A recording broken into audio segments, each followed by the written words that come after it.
Hello and welcome to my painting video. Today we're going to walk through a painting study of Charles Warren Eaton's Shawangunk Valley. The scene is set overlooking an expansive valley with a sunrise coming up over the horizon. It's actually a sunset, I believe. And it's built from the vantage point of a high ridge, Shawangunk Ridge, which is in upstate New York, not far from the New Jersey border. And we see similar ridges and valley plains like this where we live now here in the Poconos in Pennsylvania. And there is an interrelation between Shawangunk Ridge and the Pocono Mountains. The Appalachian Trail runs through both of them, and they're really not that far away. So I'm going to work my way through. I've built an initial sketch. I used a mixture of burnt sienna and burnt umber for the most part to build that, mostly burnt sienna. And now I'm blocking in some colors. Eaton was one of the most highly regarded tonalists, one of the forerunners in that movement, and this particular painting does have some tonalism qualities, but it's, I would say, more impressionism.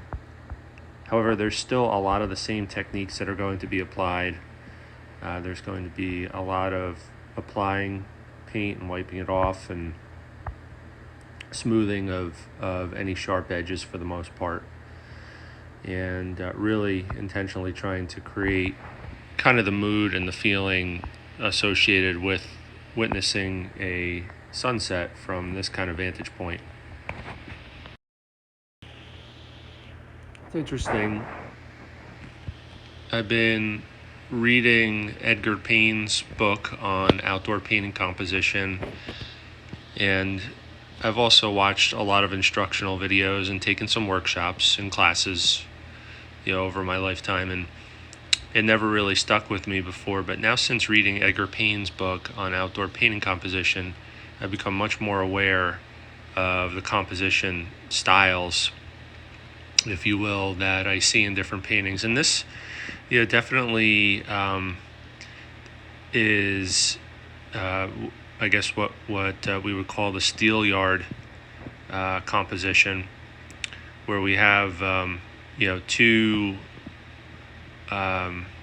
major shapes, I guess, in the foreground, one larger, one smaller, on along a horizontal plane. So we see that with the large evergreen tree and the smaller evergreen shrub in the foreground here.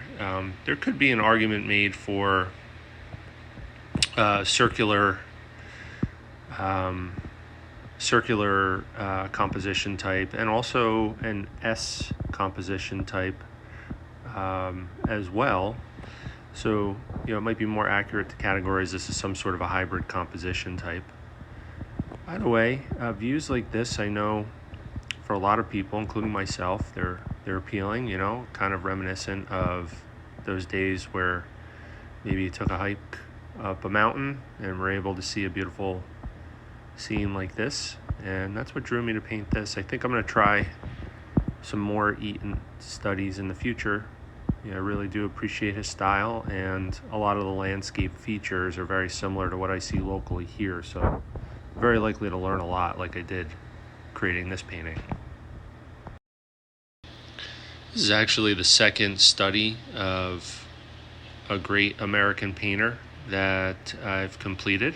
I did an earlier study of a George Inness painting of the Delaware Water Gap, which is also viewable on my YouTube channel and also on Patreon. And that was something that was interesting. I had always followed kind of the history of George Inness. Something about his painting style always kind of drew me to his work.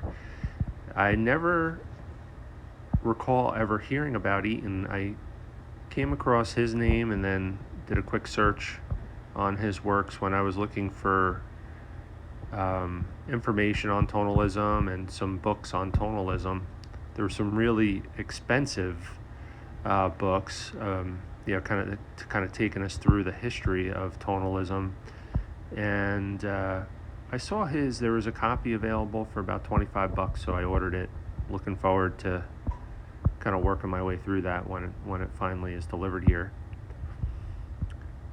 In the meantime, you'll see I'm already layering colors. I got the whole surface, which is a birch panel, blocked in.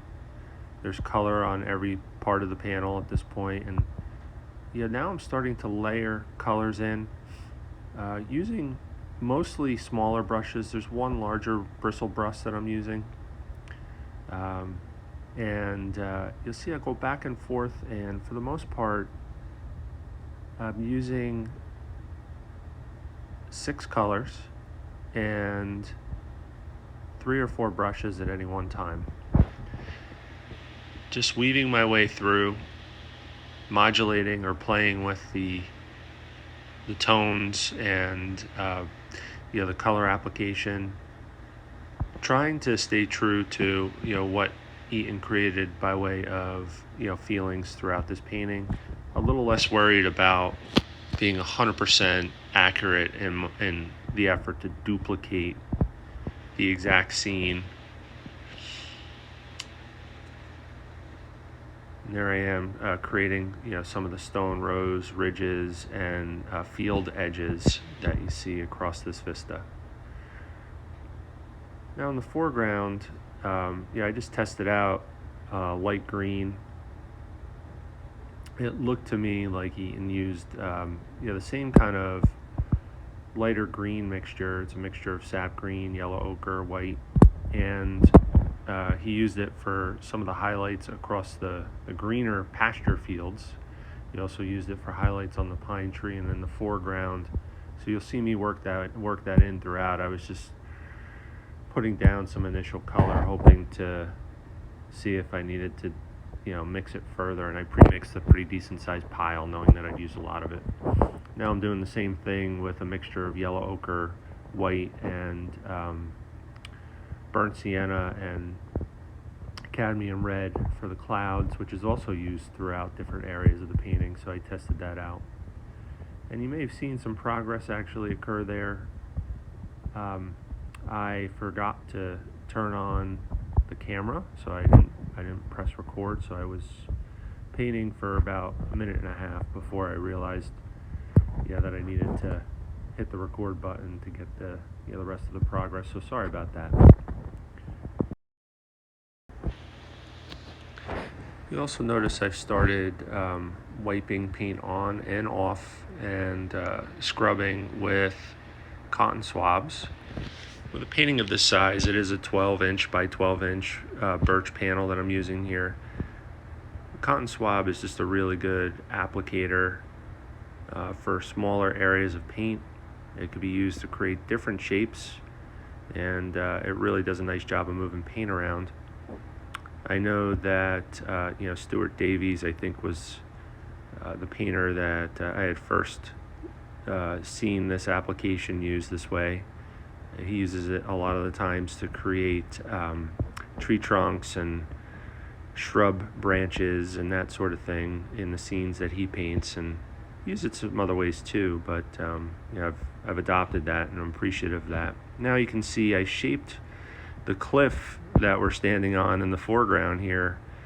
I debated whether or not to leave out that little extra ledge out beyond the little evergreen bush or evergreen tree there, and I decided to put it in. I think Eaton, he has an element like that in the foreground of his painting, and I think it does a really nice job of creating a little more depth and interest on this plane in the foreground, and it also does a nice job with the shape of that ledge of creating the feeling of the height of the ledge leading down to the little rolling hill beneath it, And it also points the viewer out into the open space amongst the valley plains there. And any element or any line or shape that we can use to provoke the viewer to move their eyes toward the central kind of primary point of interest in a painting is a good thing. So I decided to build that in, and you'll see as I'm working through here, adding some hints of tree trunk on that nice big pine tree and some of the trees below it, adding some additional highlights now too. I'm noticing that as I build up the layers on the larger evergreen tree and the smaller evergreen trees in the foreground, it's really helping to build the three-dimensional effect. It's helping it pop a little bit. So I'm going to continue to build that out, weaving back and forth from low lights to highlights, and try and create a nice texture to help that pop out. And I'll also do it to a lesser degree in the midground on that rolling hill that's over the edge of the cliff, as I continue to weave back and forth, layering in colors and tones throughout the valley down below. And much of the work you'll notice here, I continue with the cotton swab. It's just helping me to create the type of texture that I want. It's also, like I mentioned earlier, a great tool to help with smoothing some edges and creating some of the effects and the shapes that I'm looking to create to enhance the texture and the layers within the painting. Now, Charles Warren Eaton, who was born in 1857, he lived through the turn of the century. He was an American artist, best known for his tonalist landscapes. He earned, apparently, the nickname, according to Wikipedia, of the pine tree painter for his numerous depictions of eastern white pine trees. Eaton was born in Albany, apparently to a working class family. He started working at an early age in some sort of merchant shop in Albany, well into his early adulthood. And then I think in his early 20s, he started gaining an interest through a friend in painting, and he moved to New York City in 1879. He worked during the day and attended night classes at the National Academy of Design and the Art Students League.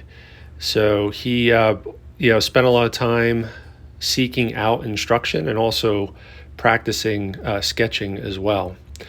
And his entrance into the art world kind of happened right at the time where the Hudson River School was, I guess, maybe less in favor and less dominant.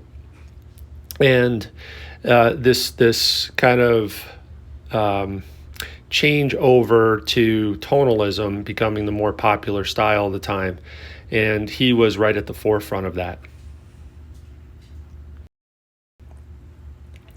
Here I had some time pass and the paint's dried a good part of the way. So, I'm putting a quick wash of red. It's almost pure cadmium red with a little bit of linseed oil. And I'm going to put it down, wipe it on, wipe it off. And I'm going to also do that with violet, trying to begin the process of modulating the tonal quality of the sky near the horizon. I want to accomplish a couple of things. One, I want to darken that area as a means of helping the sun and the lighter highlights in the clouds above in the sky to pop a little bit more.